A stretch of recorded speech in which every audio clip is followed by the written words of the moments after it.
Alhamdulillah.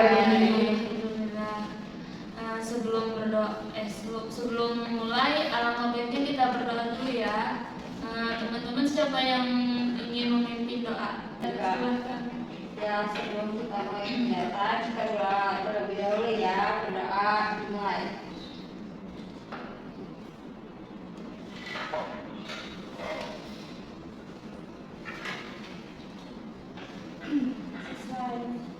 Terima kasih kepada Kak Reska sudah memimpin doa. Teman-teman sudah tahu belum kita akan melakukan kegiatan apa? Belum. Sebelumnya sudah ada yang pernah mengikuti? Belum. Baik, jika belum tahu, kakak akan menjelaskan apa itu konseling kelompok. Konseling kelompok adalah kegiatan atau layanan yang dilakukan oleh seorang profesional atau konselor, yaitu kakak sebagai pemimpin kelompok dengan menggunakan dinamika kelompok, yang artinya suasana yang tercipta dari kelompok ini. Jadi teman-teman diminta untuk berpendapat, menceritakan permasalahannya, menanggapi, memberi solusi atau saran, yang tujuannya untuk menyelesaikan permasalahan dari masing-masing klien secara bersama-sama. Nah, teman-teman juga diminta untuk menceritakan permasalahannya secara sukarela, tanpa adanya rasa terpaksa dan ragu-ragu. Dan permasalahannya itu permasalahan yang memang benar-benar sekarang sedang dihadapi atau dialami. Tidak boleh permasalahan masa lalu atau masa depan. Boleh permasalahan masa lalu tetapi yang masih berdampak hingga sekarang. Di sini juga kan dalam konseling kelompok ini kita membahas masalah pribadi. Jadi teman-teman diminta untuk merahasiakan dan tidak menyebarluaskan pembahasan atau permasalahan yang kita bahas dalam forum ini. Apakah teman-teman sudah mengerti? Sudah. Teman-teman di sini sudah saling mengenal satu sama lain belum? Jika belum, alangkah baiknya kita perkenalan dulu ya. Caranya, teman-teman sebutkan nama dan asal kelahiran kalian. Dimulai dari sebelah kanan. Assalamualaikum warahmatullahi wabarakatuh. Waalaikumsalam warahmatullahi wabarakatuh. Nama saya Indah Nur Kamila. Saya lahir dari Tangerang.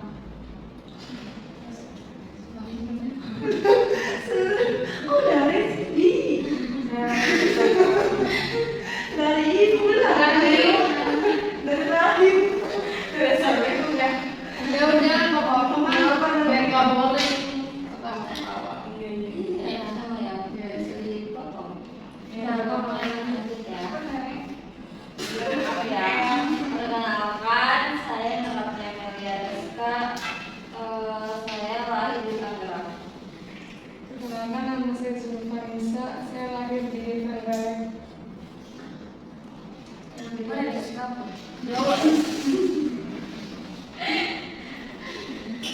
Perkenalkan, saya Darsina. Saya lahir di Serang.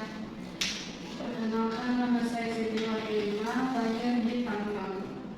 Saya Dara Rosi Haryani, lahir di Pandeglang. Perkenalkan, nama saya Siti Marlina. Saya lahir di Tangerang. baik. Teman-teman di sini sudah saling mengenal ya satu sama lain. Baik, selanjutnya yaitu pembacaan ikrar. Teman-teman diminta untuk mengikuti apa yang kakak katakan ya. Kalau nanti ada saya, contohnya saya dalam makrifat, teman-teman sebutin nama masing-masing. Mulai ya. Bismillahirrahmanirrahim. Bismillahirrahmanirrahim. Saya dalam makrifat. Dengan ini menyatakan bahwa saya sanggup Bahwa saya sanggup dan bersedia dan bersedia menerima, menyimpan, menyimpan, menjaga, menjaga, memelihara, memelihara, dan merahasiakan segala data, dan merahasiakan segala data, baik yang saya terima dari klien saya, baik yang saya terima dari klien saya, atau dari siapapun juga, atau dari siapapun juga, yaitu data atau keterangan yang tidak boleh dan tidak layak diketahui orang lain. tidak layak diketahui orang lain. Alhamdulillah, kita sudah membacakan ikrar, yang artinya semoga kita bisa merahasiakan segala apapun yang ada dalam pembahasan ini. Yang selanjutnya, teman-teman apakah sudah siap untuk mengikuti kegiatan konseling dari awal sampai akhir? Siap. Jika sudah siap, dari teman-teman siapa yang sukarela untuk menceritakan permasalahan yang sedang dialami? Baik, silakan dari sini. Jadi saya akhirnya itu punya masalah kayak saya tuh susah move on gitu sama pacar saya, terus itu tuh agak mengganggu di kehidupan sehari-hari sih. Jadi masalah saya itu sulit untuk konsentrasi saat belajar gitu, jadi di kelas gampang ngantuk. Kalau saya ini overthinking yang berlebihan. Baik, di sini ada 3 permasalahan. Menurut teman-teman semua, permasalahan siapa yang lebih urgent untuk kita bahas dan kita selesaikan secara bersama-sama? Siapa? Menurut saya masalahnya Ida, karena kan overthinking itu kayak mengganggu aktivitas juga ya. Iya. Semuanya apa setuju? Setuju. Jika semua setuju, silakan untuk Imam menceritakan permasalahan. Iya.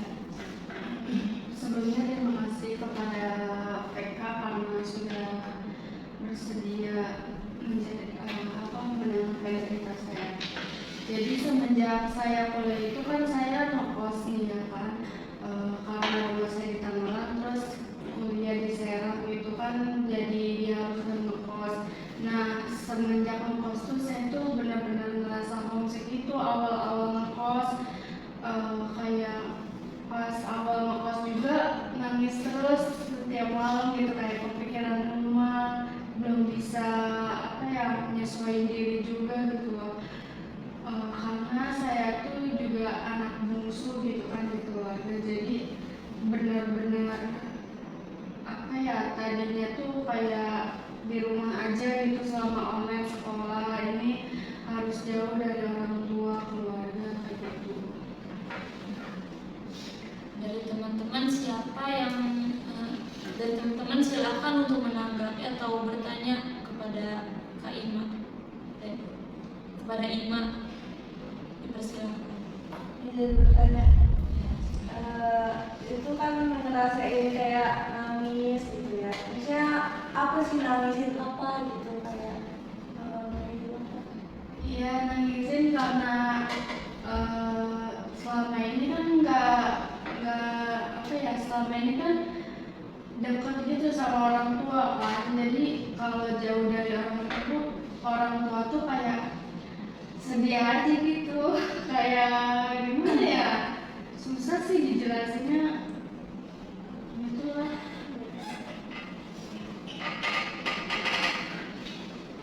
Izin bertanya ya,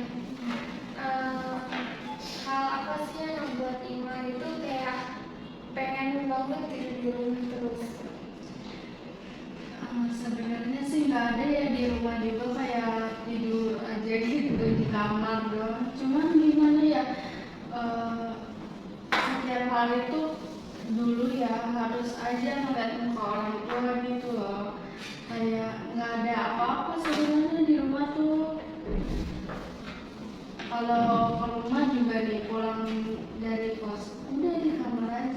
tapi nggak tahu kenapa ya nggak bisa banget jauh dari rumah gitu. Terus mau nanya dong. Udah dulu. Kalau misalnya Ima kayak rasa homesick gitu, itu biasanya kayak Ima menghibur diri itu kayak gimana? Apa nelfon orang tua atau gimana gitu? Iya sih, nelpon juga iya, kadang di WA gitu kan. Kadang juga melihat foto-foto di galeri video gitu orang-orang rumah gitu sih. Mau nanya dong. Terus sejauh ini Ima nggak bisa apa sih namanya tuh kayak menyesuaikan dirinya tuh sejauh ini kayak gimana? Pertamanya sih di kos ya, nyesuaiin diri di kos gitu kan. Awalnya kan nggak bisa kan, cuman lama-kelamaan ya udah lah dibiasain, nggak selamanya ini gitu kan kayak gini. Namanya juga kan kita kuliah gitu, harus ada yang ngalah. Ya udah nyesuaiin dirinya karena teman-teman aja, karena nyamanin diri gitu di lingkungan yang baru. Jadi mau nanya, berarti sejauh ini kan Ima kayak sering nangis gitu kan gara-gara pengen pulang terus ke rumah terus mengganggu aktivitas nggak sih? Kayak kinerja yang lainnya tuh keganggu nggak sih? Iya, ganggu banget sih. Kadang di kos tuh kan ya ngerasa lama banget gitu kan, padahal 5 hari doang. Cuman karena bukannya nggak betah ya, belum menyesuaikan diri aja sih.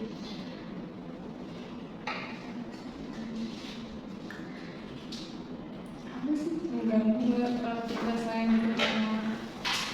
Ngeganggu banget sih, kadang apa ya nggak fokus juga buat ngerjain tugas gitu kan. Kadang-kadang juga kalau ngerjain tugas malah di rumah gitu. Kalau di kos tuh pikirannya kemana-mana, jadi benar-benar tugasnya tuh malah numpuk. Ya, boleh. Itu ngerasain homesick itu kayak siang kah, sore atau malam? Tergantung sih kan, kalau misalkan lagi ngerasa kesepian nih siang, bisa malam gitu. Seringnya sih siang sama malam sih gitu kan. Dulu kan awal-awal ngekos juga nangis terus, jadinya ya sedih aja, padahal mah apa ya yang disedihin. Ngomel. Izin tanya ya. Terus itu orang tua Ima tahu nggak kalau Ima homesick gitu? Tahu sih, kan emang ibu juga kan awal-awal saya ngekos juga awal-awal saya ngekos juga kan emang nangis terus, jadi dua-duanya nangis. Iya, dua-duanya jadi nangis kayak saling nggak bisa berjauh gitu. Karena terus selalu bilang nggak ada Ima di rumah tuh sepi gitu. Ya jadinya malah sedih gitu. Udah. Dari teman-teman, apakah ada yang ingin bertanya lagi? Jika sudah tidak ada, kita lanjut ke sesi selanjutnya, yaitu teman-teman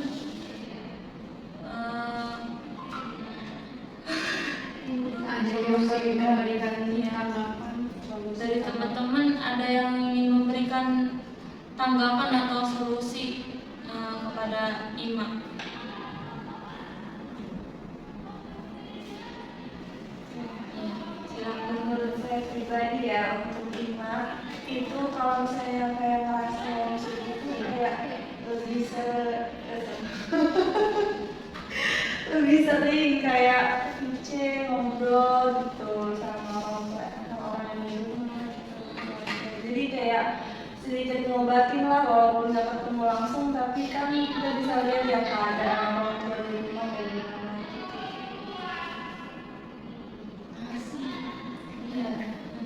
selanjutnya ada lagi.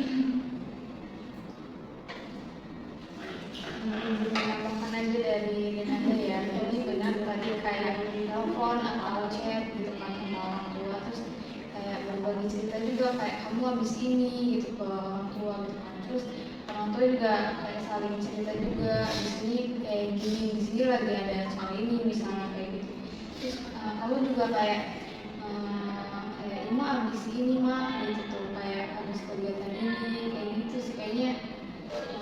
Ibu juga udah makan kayak gitu sih, kayak saling berkabar aja gitu, sering-sering.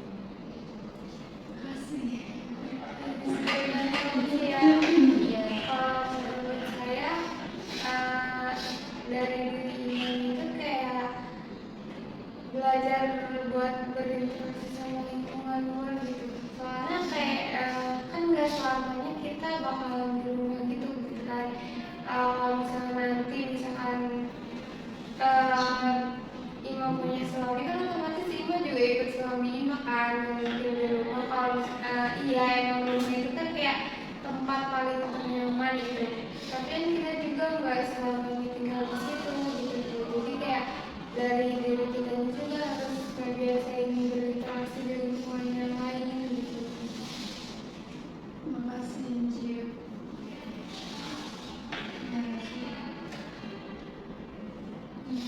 Selanjutnya ada lagi. Ya, saya setuju sama pendapat Cip sama Nada sama Ida. Kayak dari diri Mani juga, maksudnya kan kalau misalnya kita kuliah atau merantau gitu kan pasti kan kayak ada tujuannya ya, tujuan kita buat ngapain merantau di sini. Jadi pada waktu kita di kosan itu kita kayak fokusin nih ke aktivitas apa yang bisa dilakukan di kosan itu. Jadi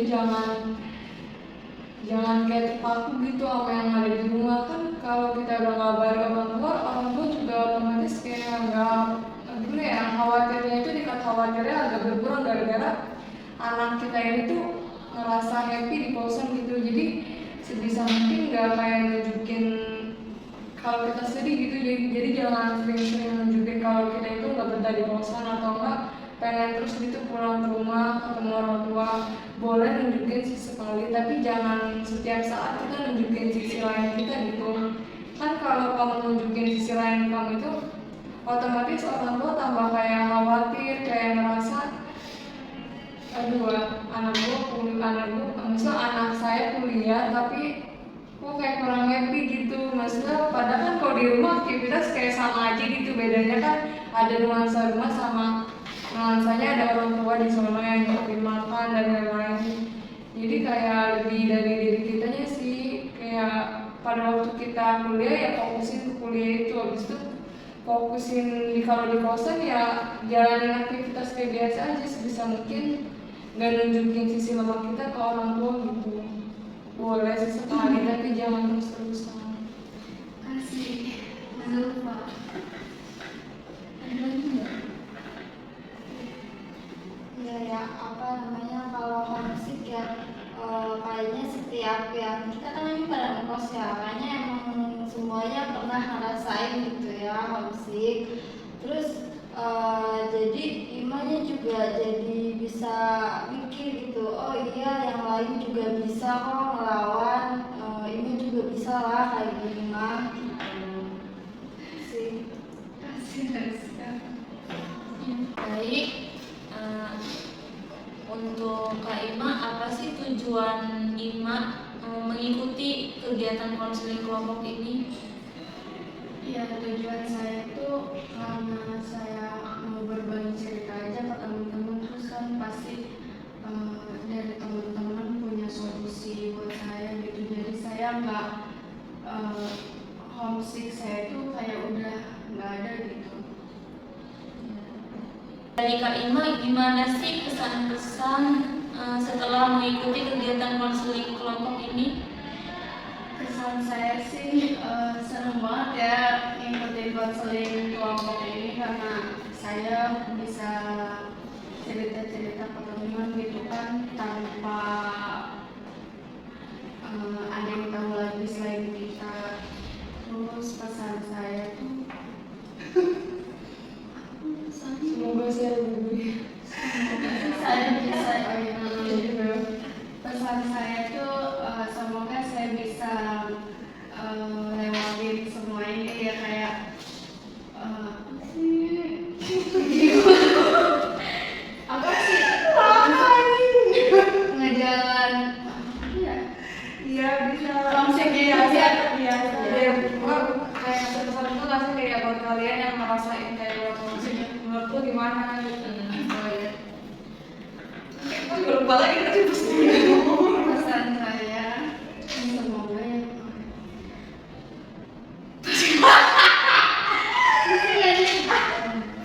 pesan saya semoga teman-teman yang lolos yang ngerasain homesick juga tuh bisa ngelewatin semua ini, bisa ngelawan homesick ini ya kan, biar nggak mengganggu kuliah kita juga gitu. Udah itu aja. Dari teman-teman yang lain, gimana pesan-pesannya? Saya menurut saya kesan saya mengikuti konseling kelompok pada hari ini tuh seru dan menarik banget ya. Topiknya tuh tentang homesick gitu, karena saya juga pernah tuh ada di posisi itu ya. Cuman pesannya tuh buat teman-teman yang nanti atau yang lain yang ngerasain homesick juga, semoga kita bisa apa ya, nyaman gitu ngejalaninnya, karena kan namanya hidup juga kita harus ada yang bisa diperjuangin, harus bisa dikorbanin gitu loh. Kayak misalkan tadi kan si Imam homesick gitu, itu tuh harus kita tuh dari diri kita harus bisa belajar kayak emang harus ada yang dikorbanin nih gitu, rasa-rasa kayak nama-nama rumah itu harus bisa dikorbanin gitu aja sih. Makasih. Ada lagi? Untuk Ima, gimana sih perasaannya setelah mengikuti kegiatan konseling kelompok ini? Mulai apa ya, lega juga sih, kayak senang, terus sedikit mengurangi beban juga gitu kan, beban pikiran homesick ini. Ya, alhamdulillah. Terus selanjutnya kapan untuk kita bisa melihat progres Kak Irma dari kegiatan konseling kelompok ini, kira-kira mau kapan lagi gitu? Mungkin bulan depan ya, di tanggal yang sama, soalnya saya juga mau melihat dulu nih kan, sekarang juga saya pulang juga ke rumah. Ya, udah. Baik, terima kasih kepada teman-teman yang sudah mengikuti kegiatan konseling kelompok ini yang dari awal sampai akhir. Sebelum kita tutup, alangkah baiknya kita membaca Alhamdulillah. Alhamdulillahirrahmanirrahim. Wassalamualaikum warahmatullahi wabarakatuh. Waalaikumsalam warahmatullahi wabarakatuh. Udah mulai. Nanti kalau tuh lagi kasih tau ya. Bismillahirrahmanirrahim. Assalamualaikum warahmatullahi wabarakatuh. Waalaikumsalam warahmatullahi wabarakatuh. Itu mah banyak anjir tadi berbayar di masa boleh. Assalamualaikum warahmatullahi wabarakatuh. Waalaikumsalam warahmatullahi wabarakatuh. Selamat siang teman-teman semua. Siang. Terima kasih karena kita sudah tahu nama Bismillahirrahmanirrahim. Bismillahirrahmanirrahim. Dengan ini saya menyatakan